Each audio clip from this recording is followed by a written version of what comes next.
In a world where royal protocol dictates every breath and social media dissects every glance, one evening changed everything. As cameras flashed and the world held its breath, Catherine, Princess of Wales, stepped into a room that would become the stage for one of the most talked about royal moments in modern history. What happened that night wasn't just about a piece of jewelry or a formal dinner. It was about a woman who had traveled from a modest middle-class life to the very heart of the British monarchy, wearing on her head a tiara that carried centuries of royal legacy, scandal, and power. The weight of those diamonds wasn't just precious stones, it was the weight of history, expectation, and a future queen finding her place in an ancient institution. But this story begins long before that glittering evening. It starts with a young woman named Catherine Middleton, who had no idea that her university romance would lead her to become one of the most photographed women on earth, or that she would one day wear a tiara that had graced the heads of queens and sparked international incidents. The global attention that night wasn't just about royal glamour.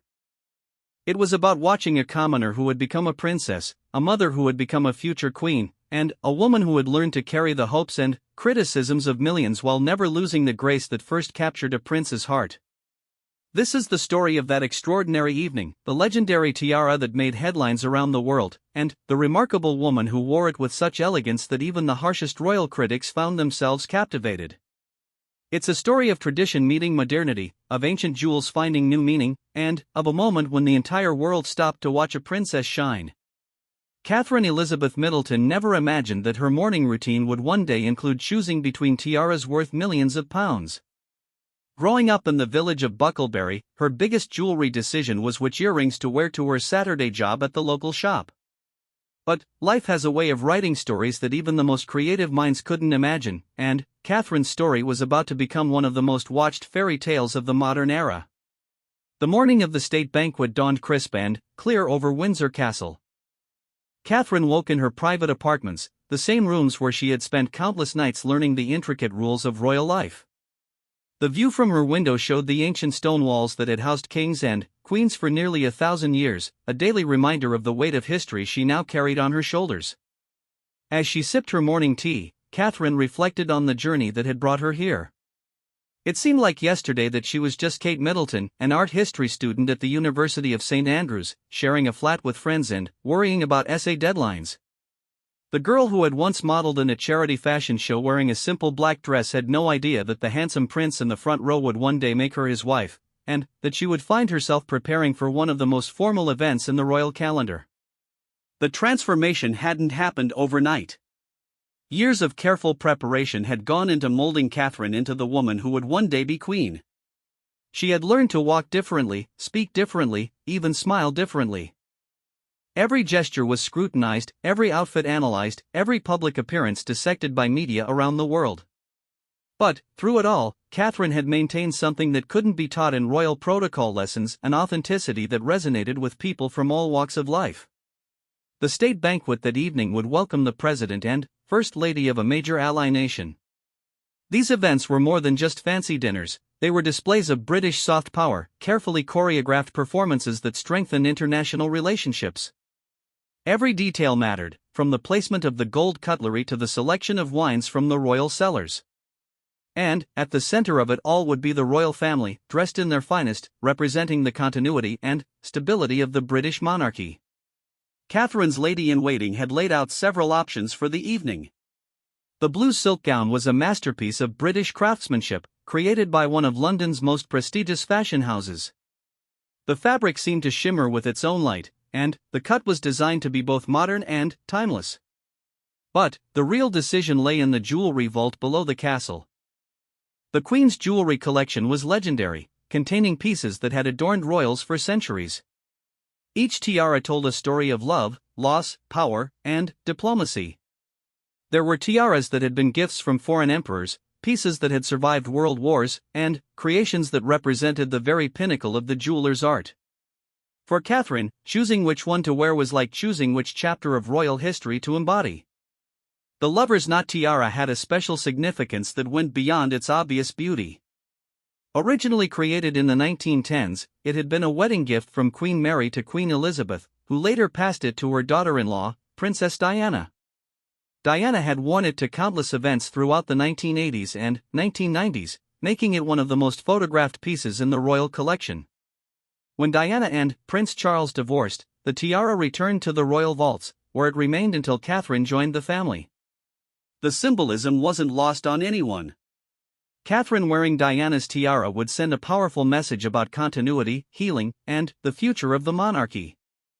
It would also inevitably invite comparisons between the two women, something Catherine had learned to navigate with remarkable grace throughout her royal career. As Catherine prepared for the day ahead, she thought about the woman who had worn the tiara before her. Diana had been just 20 when she married into the royal family, younger than Catherine and with even less preparation for royal life. Diana's struggles had been played out in the global media, her every happiness and heartbreak documented for the world to see. Catherine had learned from those experiences, approaching her royal role with a different strategy and a different understanding of what was required. The morning was filled with final preparations and briefings. Catherine met with her private secretary to review the guest list and protocol for the evening. She practiced her small talk in multiple languages, preparing for conversations with diplomats and dignitaries from around the world. These skills had been developed over years of royal engagements, but they still required careful preparation before major events. Prince William found her in their private sitting room, reviewing her notes one final time.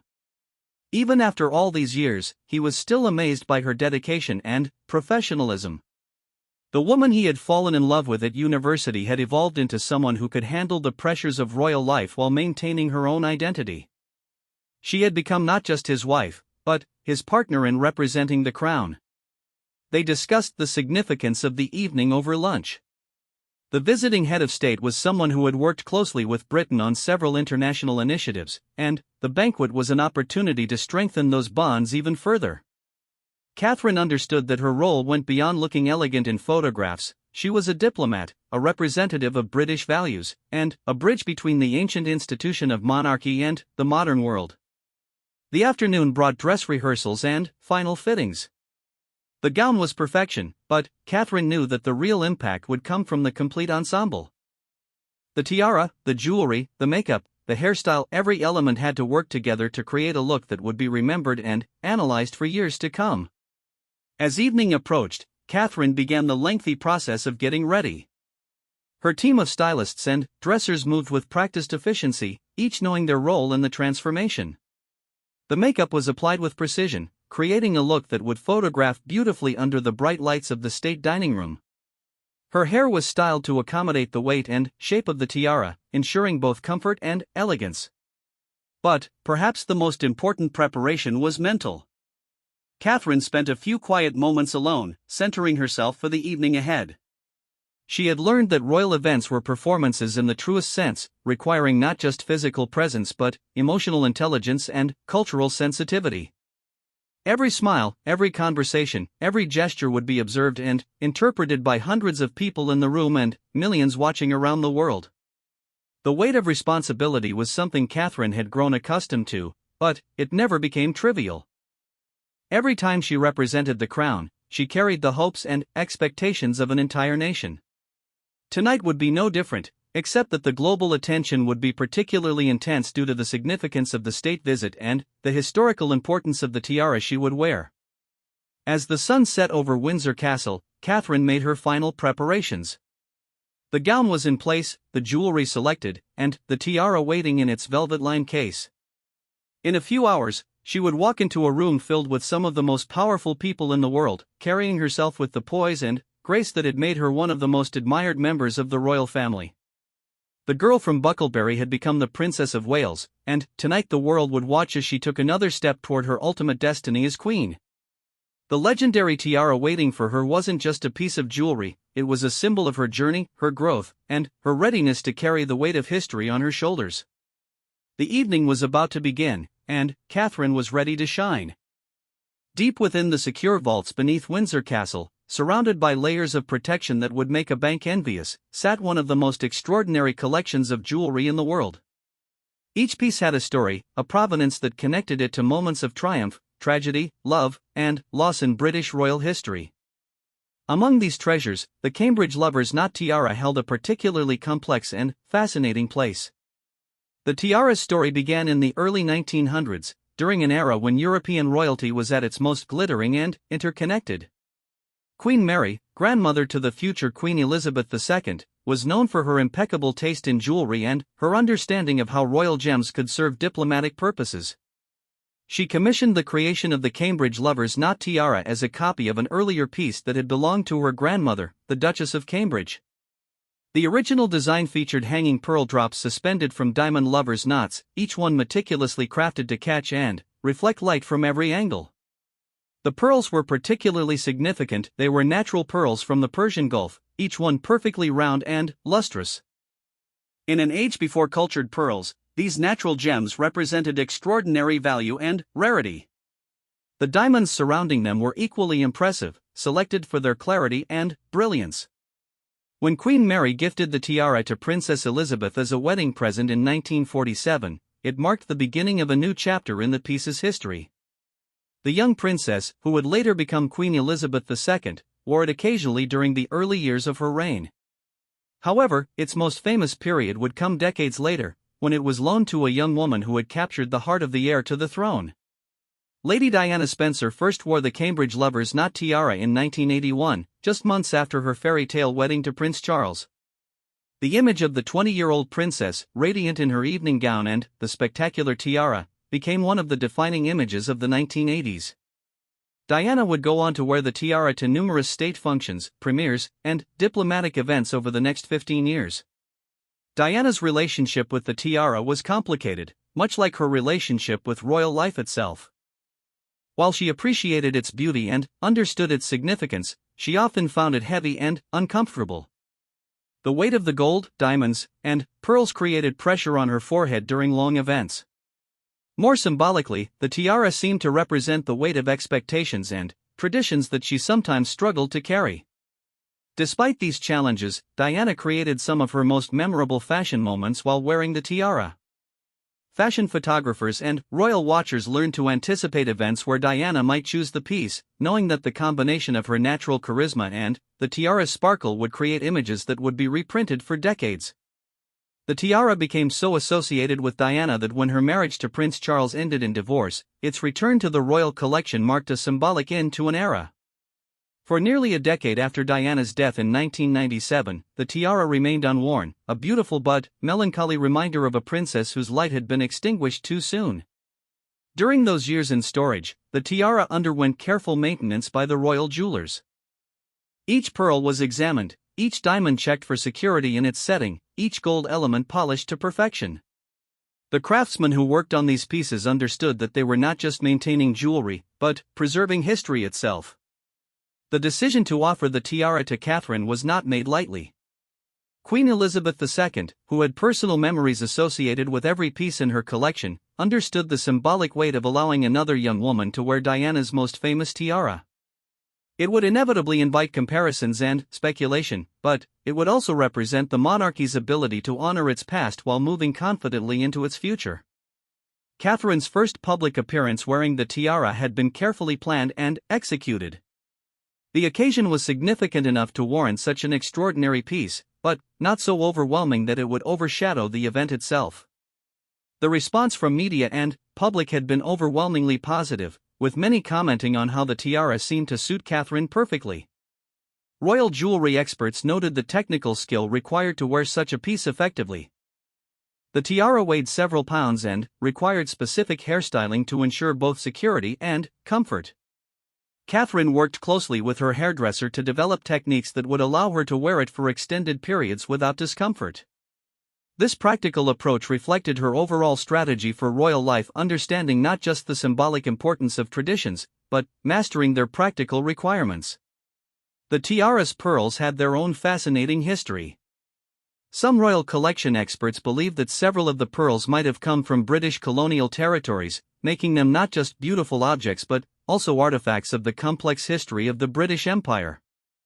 Catherine was aware of these historical connections and the responsibilities they created for her as a modern royal. The craftsmanship of the tiara represented the pinnacle of early 20th century jewelry making. Each lover's knot was individually created, with diamonds set in platinum to create maximum brilliance while maintaining structural integrity. The suspension system that held the pearl drops was an engineering marvel, allowing the pearls to move naturally while ensuring they would never become detached. Conservation experts regularly examined the tiara to ensure its long-term preservation.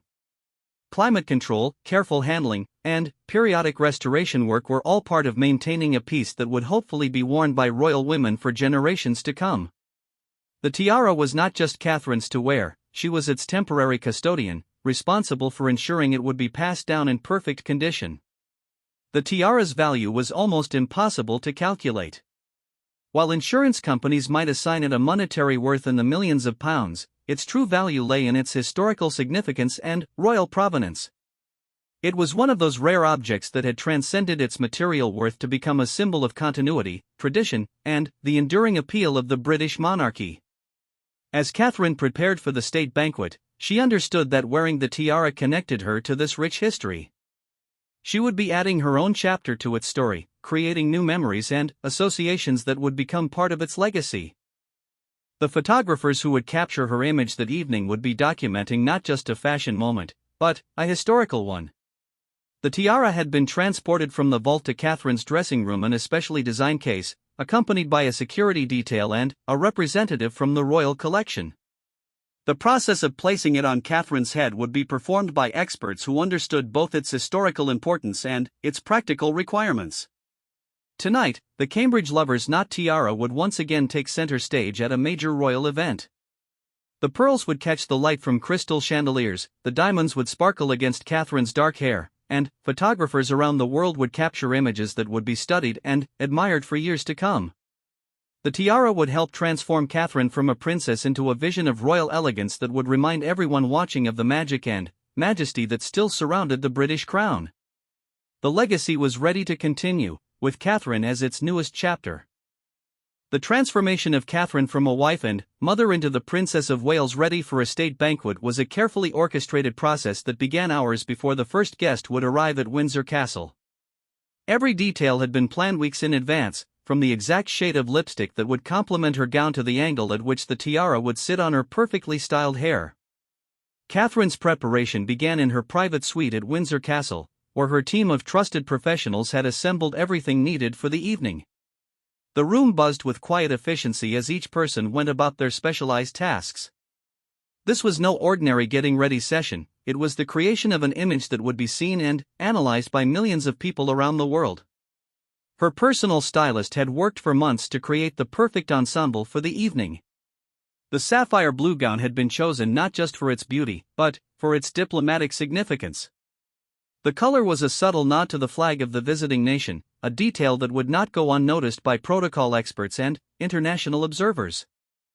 The silk had been specially woven in Britain, supporting local craftspeople while ensuring the highest quality. The gown itself was a masterpiece of construction.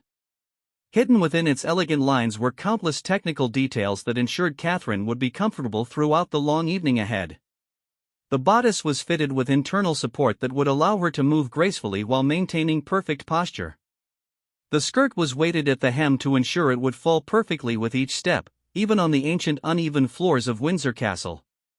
Catherine's hairdresser arrived early in the afternoon, carrying a toolkit that would rival that of any professional salon. The styling of hair for a tiara was a specialized skill that required years of experience to master. The height had to be perfect to accommodate the tiara's base, while the texture needed to provide enough grip to keep the heavy piece secure throughout the evening. The process began with a careful wash using products specifically chosen to give Catherine's hair the right amount of body without making it too slippery for the tiara to grip properly. Each strand was then dried and styled with precision, creating a foundation that looked effortless but was actually the result of considerable technical expertise. As the hairstyling progressed, Catherine reviewed her briefing materials one final time. The guest list for the evening read like a who's who of international diplomacy, business, and culture. She had prepared conversation topics for each major guest, studying their backgrounds and interests to ensure she could engage meaningfully with everyone she would meet. The makeup process began as the hairstyling neared completion. Catherine's makeup artist understood that the evening's look needed to photograph beautifully under multiple lighting conditions, from the soft glow of candles to the bright flashes of photographers' cameras. The foundation was applied with airbrush precision, creating a flawless canvas that would remain perfect throughout the long evening. The eye makeup was particularly crucial, as it needed to complement the sparkle of the tiara without competing with it. Subtle shimmer on the eyelids would catch the light and create harmony with the diamonds, while carefully applied liner and mascara would ensure Catherine's eyes remained the focus of her face despite the spectacular jewelry above. The lipstick selection had been debated extensively. Too bold, and it might clash with the regal nature of the tiara. Too subtle, and Catherine might appear washed out in photographs. The final choice was a classic red that had been specially mixed to complement her skin tone and the blue of her gown. It was a shade that would read as timeless and appropriate in images that would likely be reproduced for decades. While the beauty team worked their magic, Catherine's dresser prepared the evening's undergarments and accessories. Every element had to work together seamlessly. The undergarments were specially designed to be invisible beneath the gown while providing the support needed for hours of standing and moving. Even her stockings had been chosen for their particular shade and finish. The jewelry selection extended beyond the tiara. Catherine would wear sapphire and diamond earrings that had belonged to the Queen Mother, creating a cohesive look while honoring another generation of royal women. Her engagement ring, with its famous sapphire that had once belonged to Princess Diana, would be her only other jewelry, allowing the tiara to remain the undisputed star of the ensemble. As the time for the tiara placement approached, a representative from the royal collection arrived with the precious piece. The tiara traveled in a specially designed case that protected it from movement and temperature changes. The case itself was a work of art, lined with velvet and fitted with foam that perfectly matched the tiara's contours. The moment of placing the tiara on Catherine's head was one that never lost its sense of ceremony, no matter how many times she had experienced it. The weight was always surprising, even when expected. The diamonds caught the light immediately, sending sparkles across the room that made everyone present pause in appreciation. The tiara's positioning required careful adjustment. It needed to sit securely enough to remain stable throughout the evening, but not so tightly as to cause discomfort or headaches. The hair beneath it was carefully arranged to provide cushioning and support, while bobby pins were strategically placed to anchor the piece without being visible. Once the tiara was in place, Catherine examined herself in the mirror, making tiny adjustments to her posture and expression. Years of experience had taught her how to carry herself when wearing such significant jewelry. Her shoulders needed to be slightly back to balance the weight on her head, and her chin had to be held at just the right angle to showcase the tiara's profile. The final touches included a light dusting of translucent powder to ensure her skin would not appear shiny in photographs, and a final check of her hair to make sure every strand was in its proper place. Her team stepped back to admire their work, each knowing they had contributed to creating an image that would represent the British monarchy on the world stage. Catherine's transformation was complete, but the real work was just beginning. She practiced walking in her evening shoes, adjusting to the sensation of wearing the tiara while moving. Every step had to be measured and graceful, as photographs would capture her from every angle throughout the evening.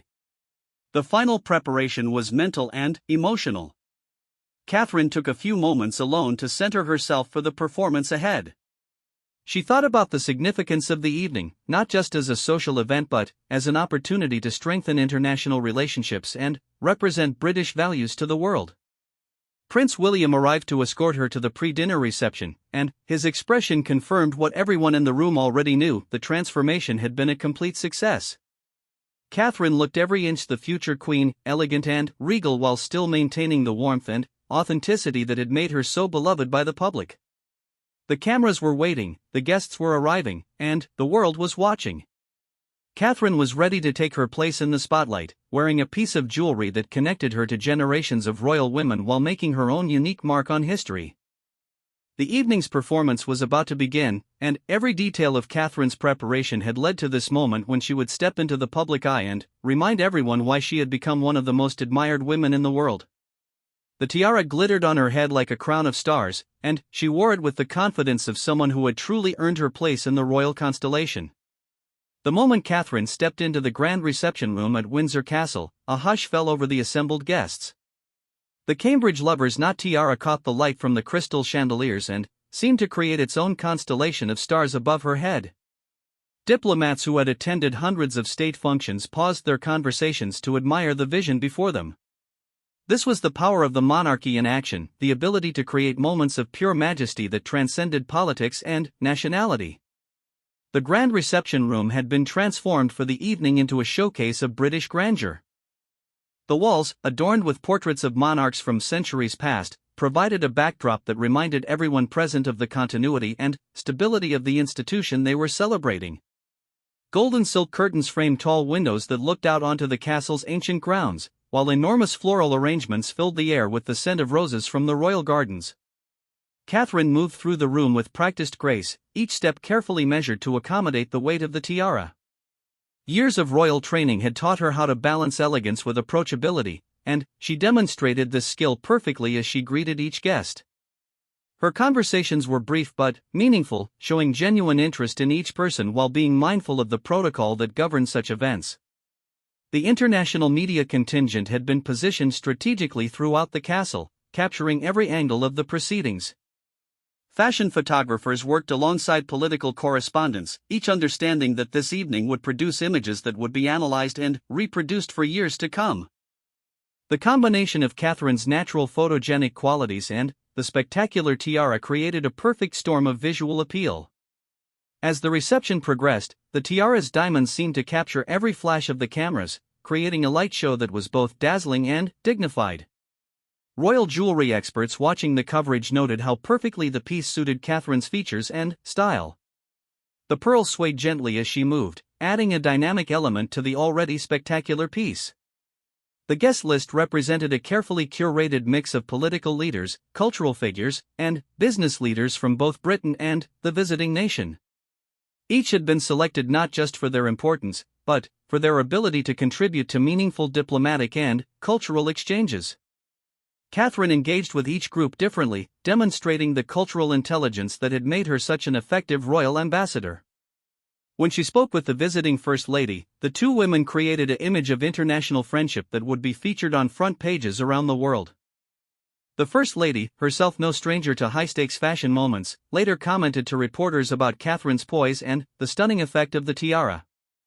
These personal touches humanized the formal proceedings while maintaining their diplomatic significance. The tiara performed flawlessly throughout the long reception. Despite its weight and the complexity of its construction, it remained perfectly positioned on Catherine's head. Her hairdresser had done exceptional work, creating a foundation that kept the piece secure while allowing Catherine to move naturally and confidently.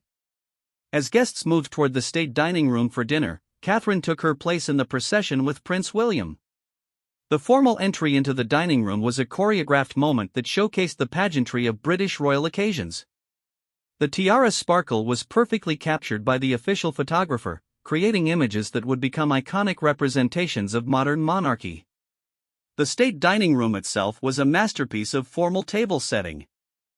The famous George IV state service, made of silver gilt and considered one of the finest examples of early 19th century craftsmanship, gleamed under the light of massive chandeliers. Each place setting included multiple pieces of cutlery, glasses for different wines, and elaborate floral centerpieces that had taken the royal florist's days to complete. Catherine's seat at the high table positioned her perfectly for both conversation and photography. The tiara caught light from multiple sources, creating a halo effect that was both dramatic and elegant. Throughout the dinner, she engaged in diplomatic conversations while maintaining perfect posture despite the weight of the jewelry on her head. The menu for the evening had been carefully planned to showcase British cuisine at its finest while accommodating the dietary preferences of international guests. Each course was paired with wines from the royal cellars, some of which had been aging for decades. Catherine participated in all the toasts and ceremonial elements while managing the practical challenges of eating elegant while wearing such spectacular jewelry. Social media exploded with images and commentary about Catherine's appearance. Fashion blogs around the world featured detailed analyses of her ensemble, with particular focus on the historical significance of the tiara. The hashtag created for the evening trended globally, with users sharing their favorite photographs and commenting on the princess's stunning appearance. International news outlets provided extensive coverage of the visual elements of the evening. French fashion magazines praised Catherine's styling choices, American television networks featured extended segments about the tiara's history, and royal correspondents from around the world filed detailed reports about the diplomatic significance of the event. The evening's entertainment included performances by world-renowned musicians who had been selected to represent the best of British culture. Catherine's appreciation for the arts was evident as she listened to the performances, her face showing genuine enjoyment despite the formal setting. The tiara sparkled with each turn of her head, creating additional visual interest for the photographers capturing these cultural moments. As the formal dinner progressed, Catherine demonstrated why she had become such an effective member of the royal family.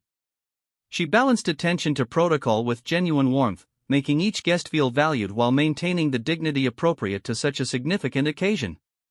Her conversations ranged from art to international development, showing the breadth of interests that had made her such an effective royal representative. The tiara's pearls moved gracefully with every gesture Catherine made, creating a sense of movement and life that distinguished this piece from more static jewelry. Royal watchers noted how the combination of diamonds and pearls created textural interest that photographed beautifully under the dining room's sophisticated lighting. Throughout the evening, Catherine's composure never wavered despite the intense attention focused on her.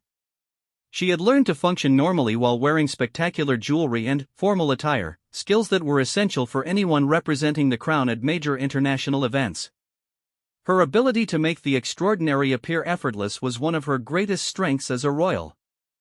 The evening's success was measured not just in beautiful photographs and positive media coverage, but in the strengthened relationships between nations that such events were designed to foster. Catherine's role in creating the right atmosphere for diplomatic progress was subtle but crucial, and she fulfilled it perfectly while looking absolutely spectacular in the legendary tiara. As the formal dinner concluded and guests moved to the drawing rooms for coffee and continued conversation, Catherine continued to shine as both a fashion icon and a diplomatic asset. The tiara had performed its role perfectly, creating the visual impact needed while allowing Catherine to function as an effective royal representative. The evening was far from over, but already it was clear that this would be remembered as one of Catherine's finest royal moments, when she perfectly balanced the historical weight of the crown jewels with her own natural grace and diplomatic skill. The morning after the state banquet dawned quietly over Windsor Castle, but the reverberations of the previous evening were already being felt around the world. As Catherine carefully removed the Cambridge lover's knot tiara in her private chambers, she could not have known that the images captured during those magical hours would become some of the most iconic royal photographs of the 21st century. Within hours of the first photographs being released, fashion websites crashed under the weight of traffic from people desperate to see every detail of Catherine's appearance. The combination of her radiant confidence and the spectacular tiara had created a perfect storm of visual appeal that transcended cultural and national boundaries.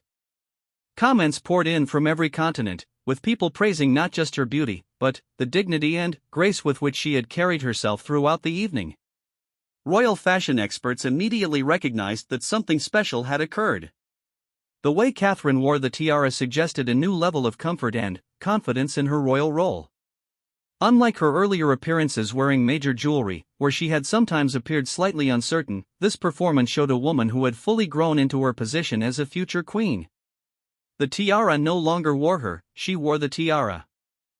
The international media coverage was unprecedented in its unanimity. Even publications that had previously been critical of the monarchy found themselves praising Catherine's performance. French fashion magazines declared her the new icon of European elegance.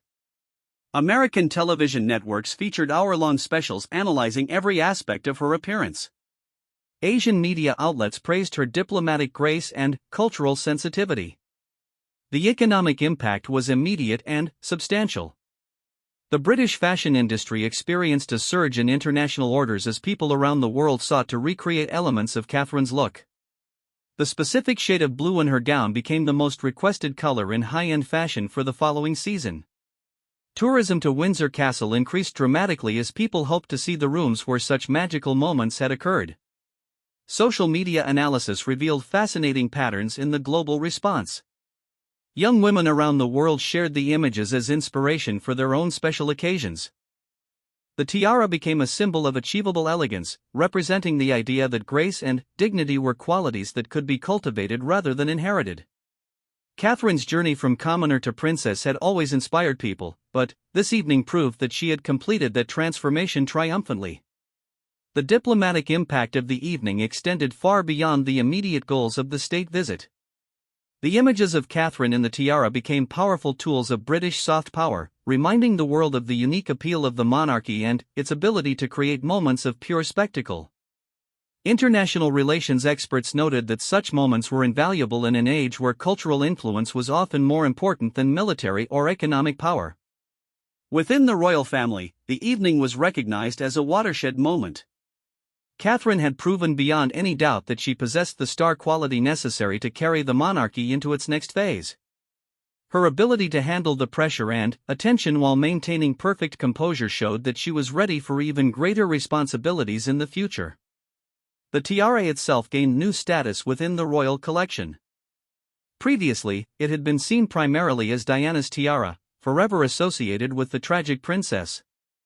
Catherine's triumphant wearing of the piece had created new associations and memories, allowing it to move beyond its melancholic recent history toward a brighter future. The piece now represented continuity and renewal rather than just remembrance.